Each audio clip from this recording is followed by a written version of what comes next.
a sigh with a pen that dances on the page. I unleash the magic from the cage. Heroes rise and villains take their fall. Dreams and nightmares painted on the wall. Writing the greatest novel ever told in a world where fantasy unfolds. Muse is singing stories in the breeze, captured in the letters and the keys. Ink-stained fingers chase a wild dream, craft a saga woven in the beam where the stars and the moon collide. Epic journeys flow like ocean's tide, pages turning faster through the night. Every sentence shines a vibrant light, bringing tales that no one's ever known. Building kingdoms crafted from my own. Writing the greatest novel ever told in a world where fantasy unfolds. Muse is singing stories in the breeze, captured in the letters and the keys. Building kingdoms crafted from my own. Writing the greatest novel ever told in a world where fantasy unfolds. Muse is singing stories in the breeze, captured in the letters and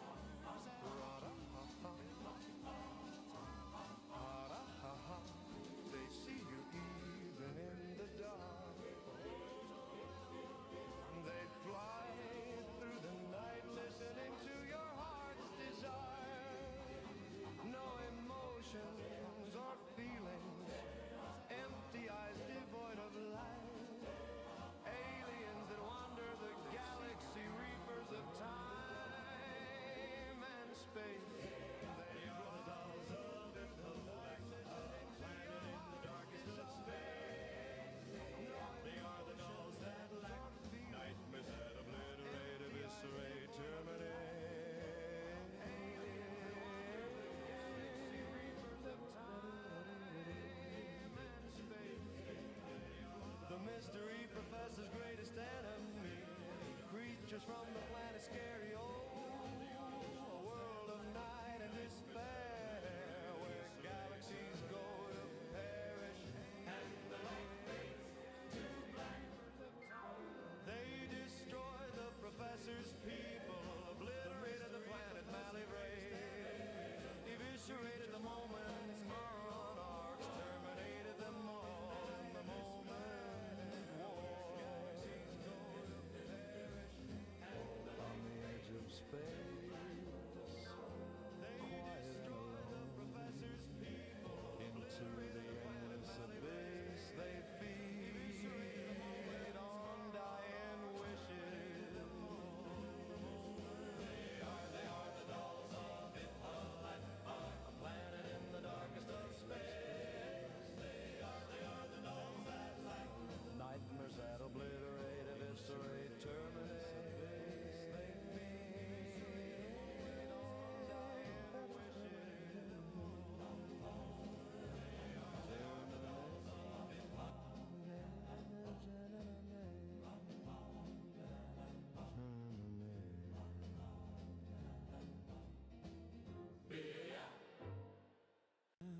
Of the unknown alone, abandoned, adventurous, a traveler of the stars, running from a past of pain and war. A mysterious professor that rides across the cosmos. He's a professor only in name, a visitor from a distant world. Lost Mirror. Written by J.J. Evangelista. Read by Piper Petrie. Voices provided by Heidi Tabbing as Relro, Anna Clarkson as Lily, Karen Heyman as Mother, and John Mundelli as Father. Rel hunched over the sheet of paper, chest pressed firmly against the table, head bent, watching every stroke of her pencil. Scribbling against the empty page of her sketchbook, she curled a sharp edge for an ear, scribbling dots for eyes, and quick wavy slashes for hair. It's almost perfect, She thought, drawing in clothes that were too large for the rest of the body, and a rectangle tunic over formless stick legs. Now for the color. Rel was 13, an awkward youth with tan skin, short boy-cut black hair, and purple bangs. She wore a purple tank top, which turned yellow around her stomach, and a wrinkled pair of shorts. These were the same clothes she'd worn the day before, and she saw no reason to change. Why would she? Rel adjusted her purple star pattern socks with one hand, still concentrating on her pad and paper.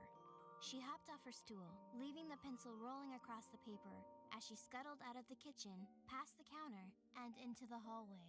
She ran past her mother, who was busily heading to the table with a cup of coffee cupped in her hands. Mija, hurry and finish. We'll be leaving soon. Rel heard her mother's voice echo down the hallway. Right, yes, finish, I know. Rel replied, red sneakers tearing over the warm brown carpet. She kicked open the door to her room, spun to her left, and flung the cabinet open.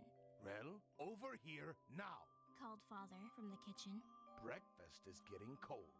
She cleared away old drawings, pieces of paper, tossed paintbrushes, bottles of ink, and tubes of paint, knocking them to the floor in a hurry. Getting cold, yes, okay, on my way. She called back, frantically clearing the area, hands moving quickly to a small yellow lunchbox. Stuffing a wad of paper into her mouth, she chomped down, clutched the lunchbox in one hand, and sprinted out of the room. Bounding through the hall, she leaped into the kitchen and back into her chair. She spit the paper into her lap, plopped the lunchbox onto the table, and flipped it open. Dirty crayons, some broken, hardly any of them unused, were strewn about inside. Her eyes quickly fell on purple. Ah, here we are. She began to color in the dress, then tossed the purple into the lunchbox. Rel continued with another red crayon as her mother sipped her coffee, her eyes narrowing at the little girl. Mother was not very tall, slender, dark-eyed, with long curls of shimmering black hair. A finely pressed, pinstriped business suit was buttoned firmly to her petite form. She glanced over at Father and shook her head. Father was a large man, round, with eyes that always looked angry, and a wild bush of black hair and matching eyebrows. Stuffed into a ruffled button-up shirt and some warm blue jeans, Father glanced at the truck schedule to his left one last time. He chewed the rest of his eggs, eyes never turning as Rel added the finishing colors to her artwork. He looked back to Mother, and then to Rel and said, swallowing, Put it away. Okay. said Rel without looking up, finishing the hair with a green crayon. Ta-da! Isn't it neato? Check it out. She held it up for them to see, a triumphant smile on her lips. With time to spare. You like it? I know it's good, right? Father sat up without even looking and moved to the sink to wash his plate, while Mother stared at her watch, sipping the last ounce of dark brew in her cup. Rel watched them for a moment, page still in hand, smiling. Maybe they didn't hear her? I mean, how could they deny such artistic expertise? Hopping out of her chair, she waddled up to her father's side, holding the picture up, eyes hopeful, lips full of pride. Did you see?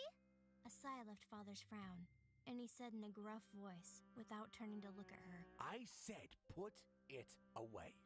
Mother ran her fingers over the coffee cup. Yeah, I will, of course, Papa. See, I gave her red and purple, because this is how I'd look if I were a superhero. Superhero? Father's voice lowered into a deep, arrogant chuckle. Mother set her cup down. Yeah! Rel replied excitedly. She has a hood and... Father's hand came down, tore the paper from her fingers, and crushed it over and over in one hand. Enough of this nonsense! He shouted, his voice echoing through the whole house. The burst knocked Rel a few steps back. Her eyes watched the paper crinkle into a tight little ball. She dove at his hand. Wait, what? Papa, you didn't even... Berlin! Yelled Father, holding the paper away, eyes searing into his daughter. She instantly fell at attention. What did I say? He flung the paper onto the floor. Do something productive. Stop wasting your time on fantasy nonsense. He gestured to the bouncing paper. This is a stupid waste. Don't be such an idiot. Do you hear me? Rel stood at attention, eyes on the floor, avoiding the rage in her father's eyes. She knew full well not to challenge him when his voice reached this intensity. Her lip trembled, and her eyes squished shut to hold back emotion. Yes, Papa. Father stomped out of the kitchen, shoving her aside with the bulk of his forearm. He didn't say anything, vanishing out the kitchen door. Stupid. He grunted over his shoulder. Rel stood quietly, slowly moving her eyes to the crumpled wad on the floor. She took a step and listened. When she heard no movement, she cautiously moved to what remained of her drawing and unfolded the page. Rising slowly to her feet, she quietly moved to Mother's side. Rel smoothed the papers as best as she could in her palms and held it up to her mom, smiling, hoping for some kind of reaction, any form of praise, anything. Mother didn't look at it. She stood up, walked right past Rel, and put her cup into the sink. We'll be back later today. Clean up this mess. Her high heels clicked out of the kitchen. Rel was alone. She sat at the table, paper in hand, slowly lowering it into her lap. Her eyes remained on the doorway. She listened to the rustle of her parents and the slam of the door. Silence. Head low, she clutched the drawing and headed back to her room. She moved to her desk, right in front of the window. It was quiet. It was always quiet in the mornings. She was alone. Mother and Father were at work. Brushing purple bangs from her gently waking green eyes, Rel sat down to a pad of lined paper and a ballpoint pen, purple ink. She made sure her doll, Lily, was resting on her lap and a pair of old worn-out aviator goggles were securely on her head before she began to doodle. Then, to write. Lily was a ragged stuffed doll stitched with blue string. She had button eyes that were already coming undone, pink yarn for hair, and a frilly blue dress that was fading on the edges. Rel had sewn Lily together 2 years ago, when her parents had left her home alone for the weekend. She adjusted the goggles over her eyes and began to write. The Guardians are off addressing the king again. I'm locked in the prison tower of Humglum with only Lily to keep me company. The walls stink like sulfur and smoke, I think. Through the eyes of her goggles, Rel noticed the world change. The walls of her room were just as she had imagined on paper. Large, twisted brick walls with a single tiny barred window. She smelt the moist, mildew-ridden floor, felt the cold, stiff breeze on her skin. Whoa! She lifted her goggles. There was only her room, with 4 white walls, a plain window, a bed to her left, a desk at her knees, and nothing but an overwhelming quiet. She drew her goggles back down and was once again in the bricked prison cell. Neato! She said, loudly. These make my writing awesome! Indeed, mistress, Said a quiet, formal voice. Rel jumped, tripping toward the gated doorway. Oh my good gosh! Standing near her desk side was a young girl.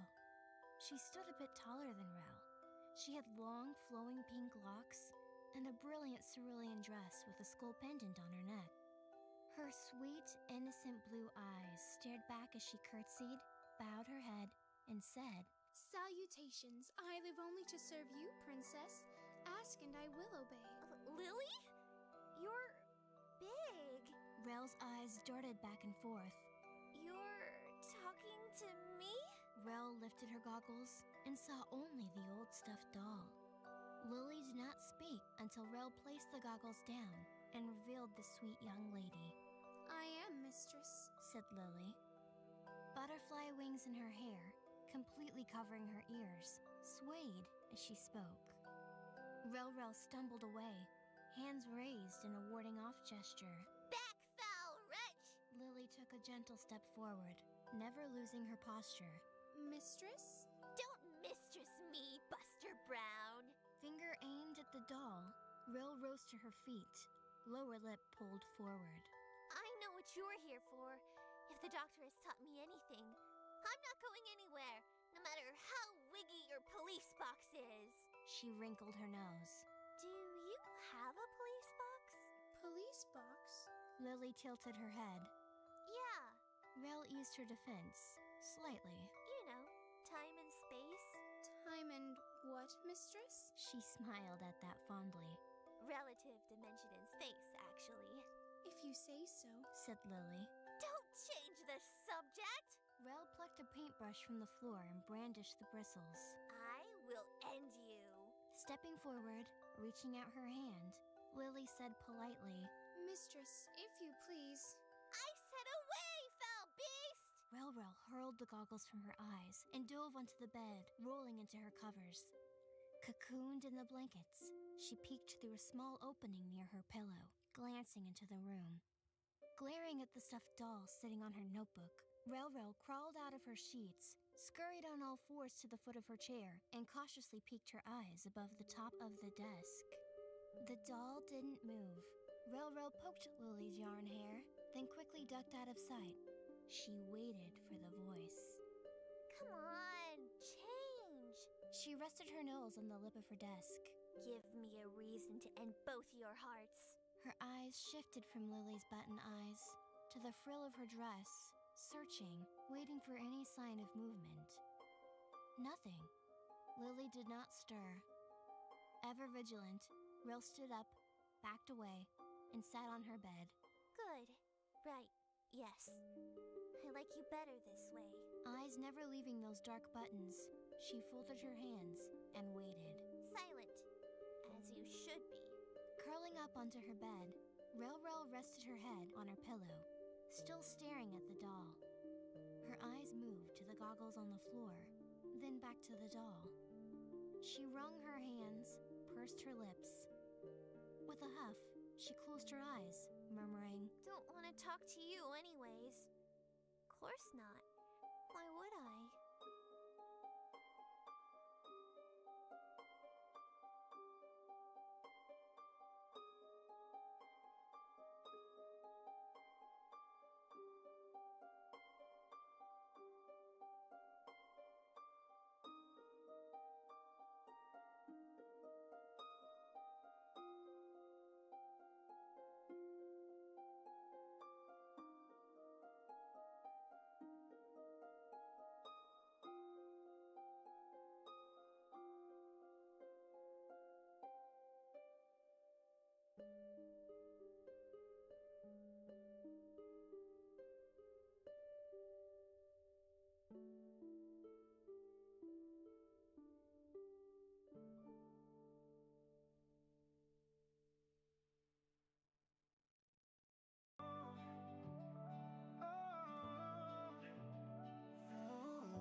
It's just a memory of when we were younger, days were slow. Simple play we thought we'd always know. Climbing trees, building forts, bike rides. Eating pizza, playing games, always by our sides. In high school, you left me behind. You had your friends and I had mine. You played football, followed the crowd. I was a shy outcast, just writing I was proud. It's just a picture of the past, days we hoped and wished would last. But we grew up and the future came, and things don't remain the same. Graduation came, and you disappeared. I stayed behind, and you left, I heard. I continued to write, to play video games. I went to college, I met a girl, we had similar names. I got married, I had kids, and continued to write. Dealing with the trials of being an adult, losing my light. I failed, I rose, I tried to do what's best for my kids and wife. I stayed strong, I gave up and persevered for our life. I continue to write. I heard you became a drunk. You lived on the street, passed from house to house. You never got help, though we all tried. You wouldn't give up the drink, and you went to jail. Now I'm writing this song about the past, days that would never last, and someone that vanished from my life. It's just a picture of the past, days we hoped and wished would last. But we grew up and the future came, and things don't remain the same. I don't know where you ended up. It's funny where life leads us through the years. Unpredictable, scary, and never what we thought it'd be. And sometimes the ones we grow up with aren't there when we grow up. Just a picture, just a memory, gone but not forgotten.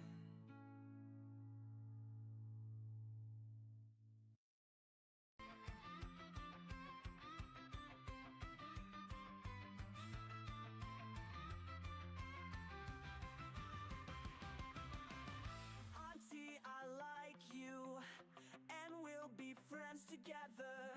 I love you so much. Good luck! Brother mac and cheese, and sister is a rabbit, and auntie is awesome, and mommy is a swordsman. Auntie and mama, you're all my best friends. Daddy and brother and sister too. Everyone, I love you. My dad is the strongest person. Auntie and mama, you're all my best friends. Daddy and brother and sister too. Everyone, I love you. My dad is the strongest person. Auntie and mama, you're all my best friends. Daddy and brother and sister too. Everyone, I love you.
At this empty page, my mind feels like an empty arcade. Ideas lost in pixel haze. I need escape from this writer's maze. Grab the controller, take my hand. We'll explore a digital land, virtual worlds to make me think. Creativity is falling to the brink. Video games inspire my creativity.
the unknown alone, abandoned, adventurous, a traveler of the stars, running from a past of pain and war, a mysterious professor that rides across the cosmos. He's a professor only in name, a visitor from a distant world, the planet known as Malivray, and his people the moment monarchs. They were masters of space, the lords of time immemorial, capable of traversing the stars and riding the streams of galaxies.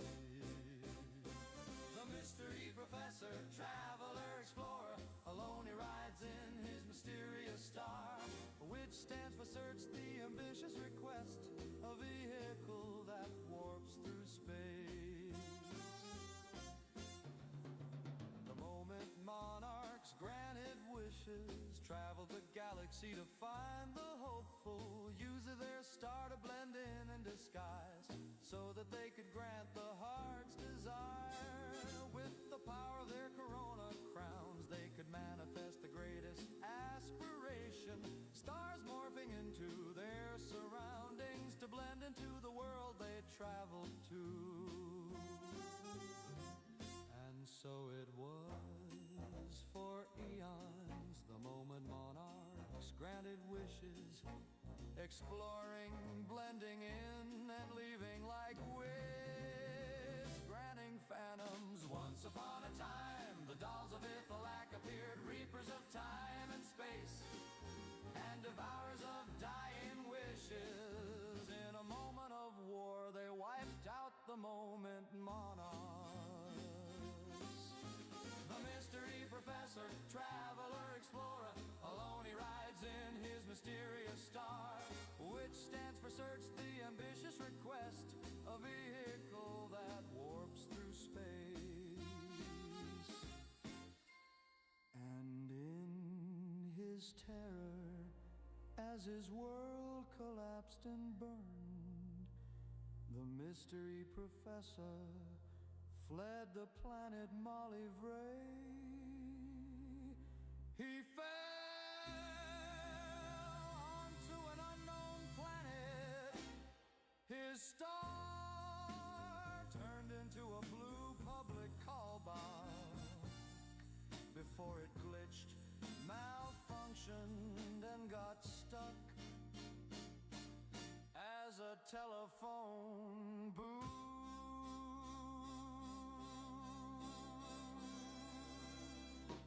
Alone, last of his kind, he uses his corona crown to carry on his people's word.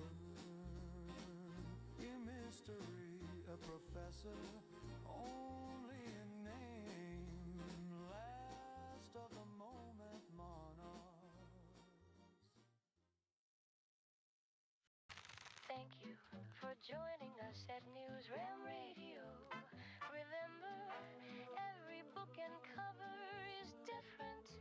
Don't be afraid to show off your unique cover.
Apply today for your Draconodon library card and gain access to restricted archives, forbidden tomes, and cozy reading nooks. Draconodon Library. Knowledge awaits.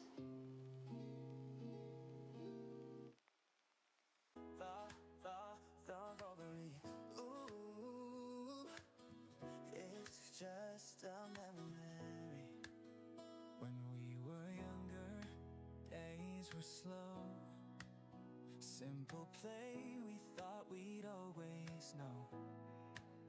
Climbing trees, building forts, bike rides, eating pizza, playing games, always by our sides.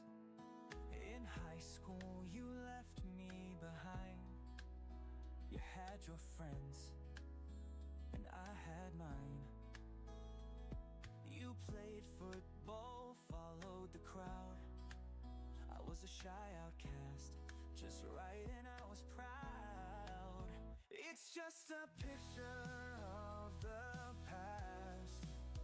Days we hoped and wished would last. But we grew up and the future came, and things don't remain the same. Graduation came and you disappeared. I stayed behind and you left, I hid. I continued to write, to play video games. I went to college, I met a girl, we had similar names. I got married, I had kids, and continued to write, dealing with the trials of being an adult, losing my light. I failed, I rose, I tried to do what's best for my kids and wife. I stayed strong, I gave up, and persevered for our life. I continued to write. I heard you became a drunk. You lived on the street, passed from house to house. You never got help, though we all tried. You wouldn't give up the drink, then you went to jail. And now I'm writing a song about the past, days that would never last, and someone that vanished from my life. It's just a picture of the past. Days we hoped and wished would last. But we grew up and the future came, and things don't remain the same. I don't know where you ended up. It's funny where life leads us through the years. Unpredictable, scary, and never what we thought it'd be. And sometimes the ones we grow up with aren't there when we grow up. Just a picture, just a memory, gone but not forgotten.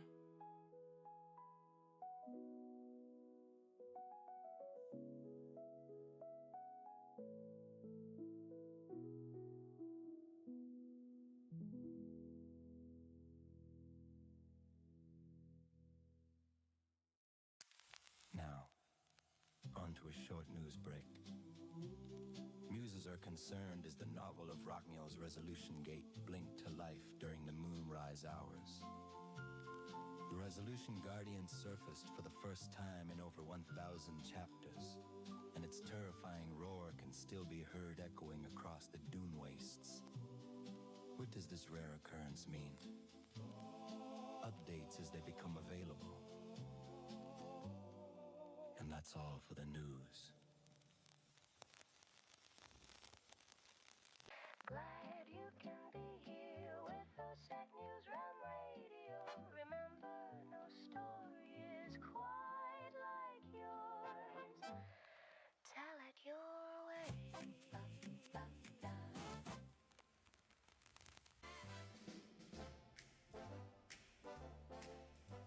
Remember when the island stood so tall, 7 heroes appeared and answered the call. Midas with his touch of pure gold, stories where epic mysteries unfold. The Zero Starlight lit up the island night.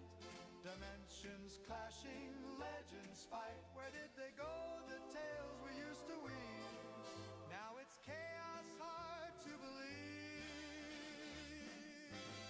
What happened to Fortnite's story we held so dear? A running, gunning journey far and near. Mysteries scattered and lost in the loop. Bring back the saga of the epic truth. Heroes and villains, where are you now? Bring back the legends and show us how. Islands of wonder, vast and grand. We miss the tales, let's take a stand. From tilted towers to Loot Lake, adventures waiting for battles at stake. Galaxies were woven, secrets untold. Fortnite's magic is worth more than gold. The seven are missing, where did they go? The origin, the imagine, the order, the paradigm, the visitor, the scientist, and the rock. I mean the foundation. What happened to Fortnite's story we held so dear? A running, gunning journey far and near. Mysteries scattered and lost in the loop. Bring back the saga of the epic truth.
Warning. This is a horror story that contains graphic, violent, and disturbing writing. Please do not listen and skip this tale if you scare easily or have a weak constitution. Enjoy. This is Abby in the Dark Part 2 by J.J. Evangelista. Life went on as it did. She never told anyone at school, never mentioned why she had this bruise or that scar, of course. Abby did well to hide such things, but truthfully, no one ever cared. So it would be safe to assume that no one noticed her decline, innocence corroded over the years, every slap, every forgotten night stealing more and more of her smile. Day after day, it was replaced by hatred and rage.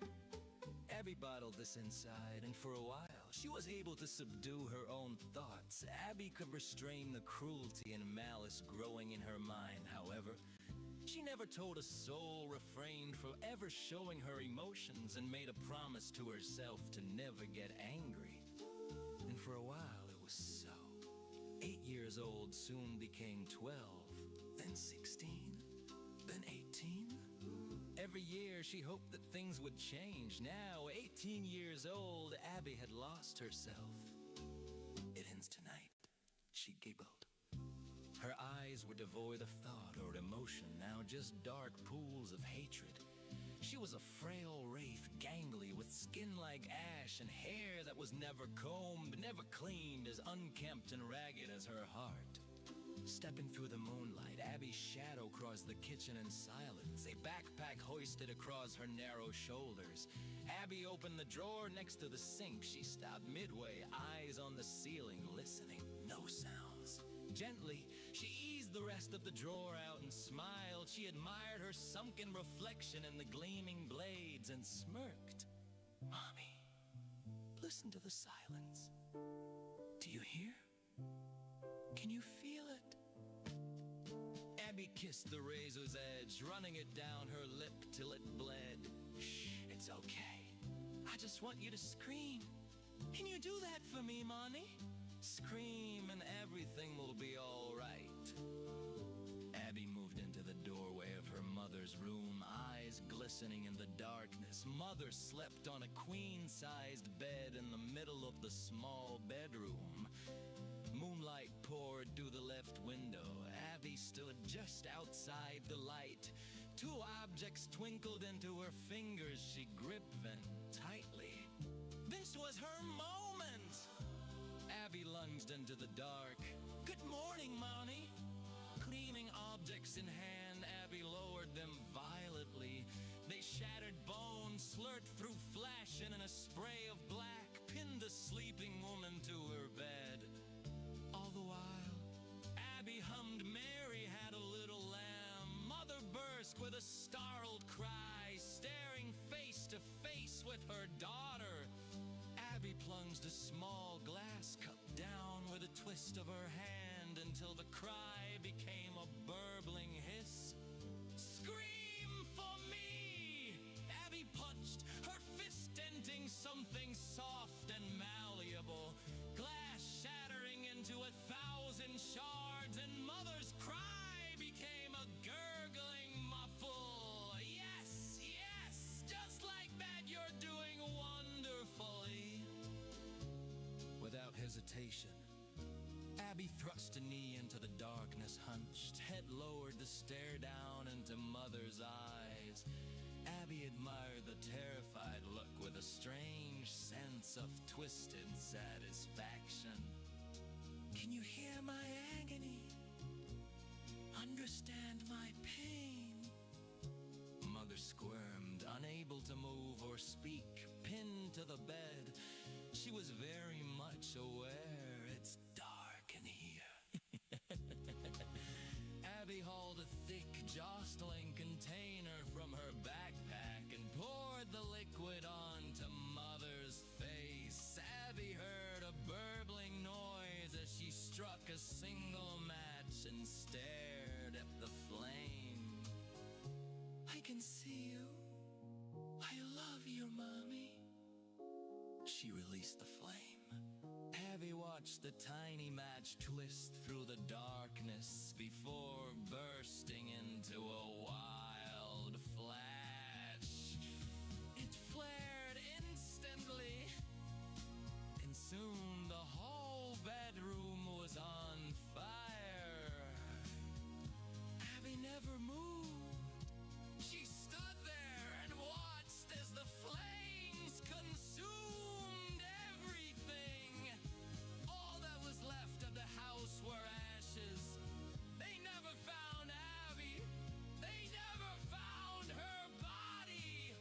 Most assumed that she was taken by the fire.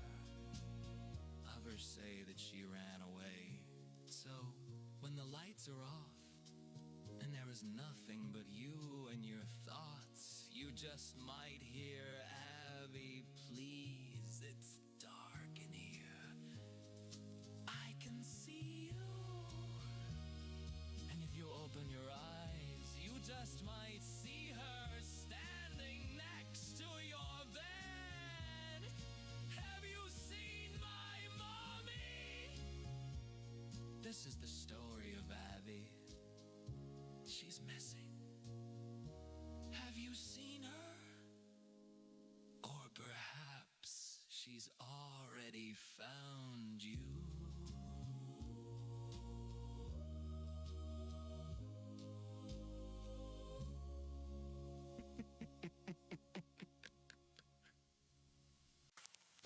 This just in. Flamekeeper Ashradon has mysteriously stepped out of Grilling Academy during Flame ceremonies. No word on where or why, but Pharaoh Chef Dashwigal has insisted it's nothing to worry about. However, students and grilling professors have voiced concerns. And that concludes today's news. In the corner of the night I type away, words flow until the break of day. Fingers dancing on the keys, don't hesitate. Every line a little piece of my soul to translate. Doubts circle like shadows in the moonlight. What if my tale gets lost in the endless night? But dreams won't glow if they're never said. A book that's in my heart wants to be fed. Write your chapter, let your story breathe. Every doubt is silence, just believe in the magic of your words, hold tight. A shining star in the darkest of night. Pages turning with each flick of my pen. Every twist, every turn, a brand new end. Tales that whisper secrets in my ear. Building bridges made of dreams and fear. Hearts will read and souls will find. In your story, a mirror to the mind. Don't let fear be your chapter's end. In your words, the world will mend. Write your chapter, let your story breathe. Every doubt is silence, just believe in the magic of your words, hold tight. A shining star in the darkest of night.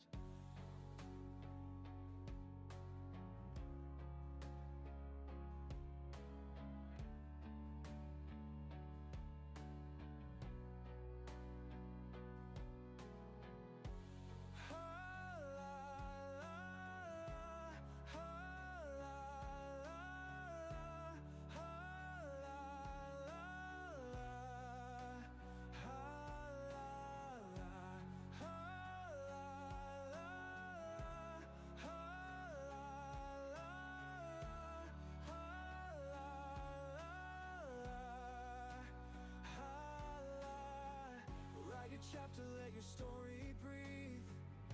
Every doubt is silence, just believe in the magic of your words, hold tight. A shining star in the darkest of night.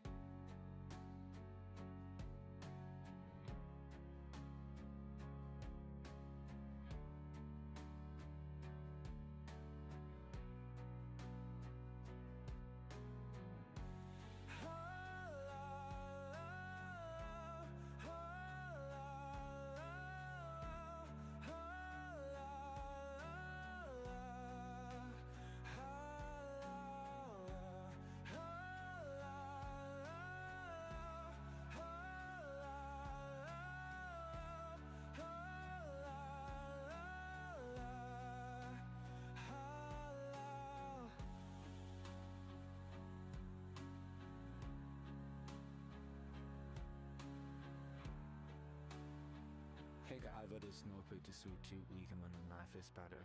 With all the also taken measures, or at you agent I exclaim.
You're listening to Muse Realm Radio. So time to switch to the news, fellow muses. There was an uproarious commotion out in the roaring dune shallows, near the ash goblin burrows. 3 figures were seen being hunted by a pack of ash goblins. No mention on if they became one with the dust or if they stepped out onto their clombers. But that's how the cookie crumbles out in the roaring dunes. And that concludes the news. A portion of this radio broadcast is paid for in part by our affiliates at the Wyvern Ranch. Smithing and selling all your gunslinger needs. Because when you handle a wyvern, comfort is just a muzzle burst away.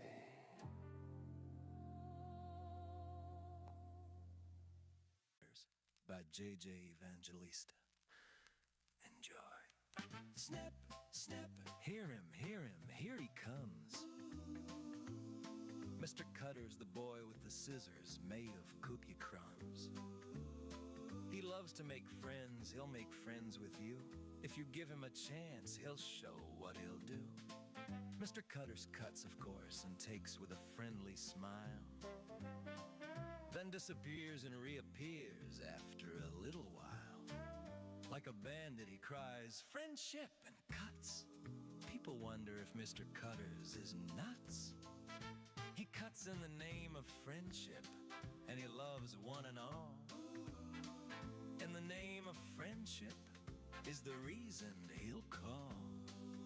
You cut Mrs. Tingley's dress and stole one of her shoes and cut the blue buttons off the jacket of Mr. Eddie Blues. He cut the pillowcase off Timmy's little bed. Then snipped away the last hairs on Mr. Mingley's head. Mr. Cutters cut the ears off baby guineas masked and ran off with toy bat wings, and of course he didn't ask. Snip, snip, he gathers and he takes. Mr. Cutters needs all this for what he makes. Why the need for junk? And what does he make, you ask? Ask him, and he'll surely reveal the task. Mr. Cutters likes to make friends, you see, and that's the reason he steals from you and me. Now, with a pillow at his feet, he's ready to begin, and with his supplies, he'll begin in a min. He cut a hole in the front of the pillow and shoved in Mrs. Tingley's dress, and the pillow gang a flowing, mooing trez. He putting Mr. Eddie Blues' blue buttons with the happy cries, and the blue button became the pillow's eyes. Timmy's pillowcase became the mouth, and Guinea's mask became two-eared. He fed the pillow toy wings, and bat wings soon appeared. Finally, the pillow bat was fed Mrs. Tingley's shoe, and it became a foot. And there were only a few things left to do. Puff rough, my friend, Mr. Cutters said to the pillow bat, "You're almost complete. All I need is something to make you finished and neat. Now all Puff Rough needs is a kiss and a mind. How about from you? From you will I find." Snap, snap, snap. Mr. Cutters grins at the reader.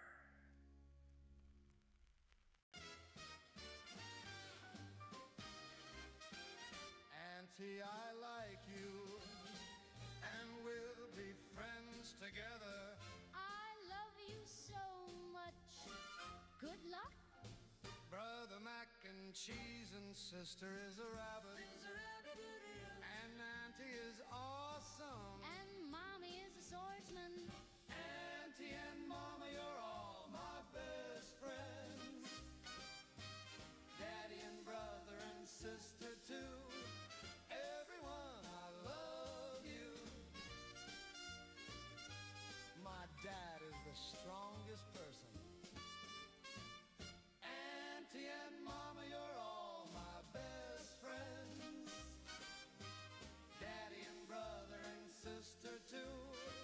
Everyone, I love you. My dad is the strongest person. Glad you can be here with us at Muse Realm Radio. And remember, your story is your story. No one gets to tell you how to write it.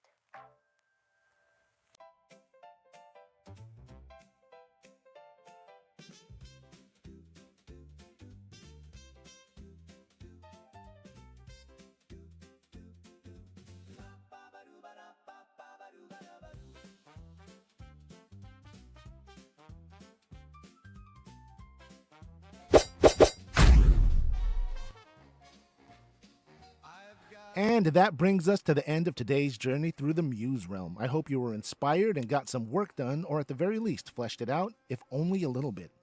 Thank you so much for joining me on this writing and inspiration-filled adventure. Stay tuned for our next Wispacast, where we'll explore more ambient Muse Realm radio vibes and continue our creative journey together. You're listening to Muse Realm Radio, here for all your creative and inspirational needs. I'm your host, Puppety Prof, coming to you from the Hidden Wing. I will see you again in the next Wispacast. Take care, God bless, and you rock. Until next time, stay creative, be inspired, and continue pushing your ideas forward.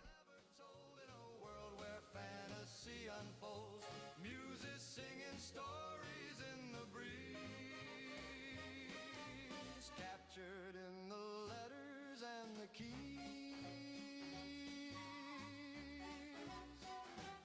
Ink-stained fingers chase a wild dream, craft a saga woven in the beam where the stars and the moon collide. Epic journeys flow like ocean's tide, pages turning faster through the night. Every sentence shines a vibrant light, bringing tales that no one's ever known. Building kingdoms crafted from my own, writing the greatest novel ever told in a world where fantasy unfolds. Muses singing stories in the breeze, captured in the letters and the keys.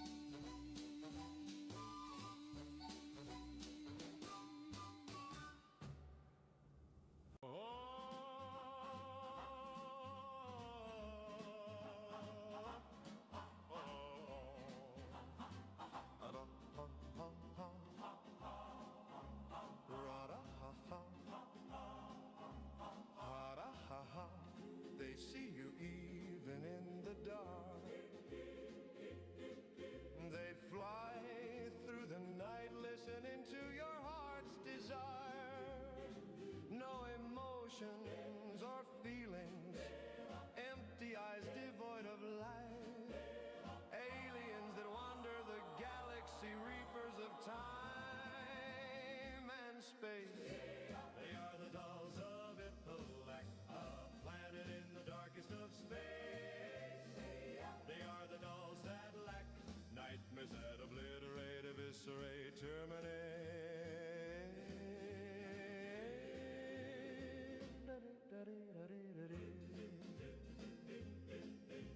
The mystery professor's greatest enemy, creatures from the planet scared